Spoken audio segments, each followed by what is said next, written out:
Video last దాకా చూడండి. సప్రదేది వంకాయ టమాటా కూర ఎలా వండాలో వీడియోలో చూపెడతా. ముందుగానే టమాటాలు తెచ్చుకొని శుభ్రంగా చిన్న చిన్నగా కోసుకున్నాం.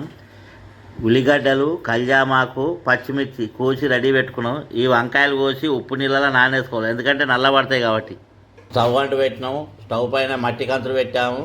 2 చెంచాల నూనె, 1 చెంచాడు పోపిత్తులు, 1/2 చెంచాడు జీలకర్ర, ఉల్లిగడ్డలు, కల్జామాకు, పచ్చిమిర్చి దూరగా గోలియాలి. చెంచాడు అల్లం వెల్లిపాయ, 1/2 చెంచాడు పసుపు, 1/2 చెంచాడు ఇంగు, పచ్చివాసన పోయేదాకా గోలియాలి. టమాటా వేసుకోవాలి, వంకాయ వేసుకోవాలి, 1 చెంచాడు కారపొడి వేసుకోవాలి, తగినంత ఉప్పు వేసుకోవాలి. ఇలా మొత్తం కలిపి మూత పెట్టి 20 నిమిషాలు ఉడికించుకోవాలి. వంకాయ టమాటా కూర రెడీ అయింది.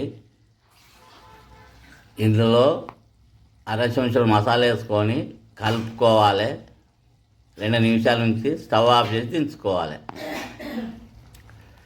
వంకాయ టమాటా కూర రెడీ అయింది. గుమ్మగుమ్మలాడుతుంది. వేడి వేడి అన్నంతో కానీ చపాతీతో కానీ తింటే చాలా రుచిగా ఉంటుంది, మళ్ళీ కావాలనిపిస్తుంది.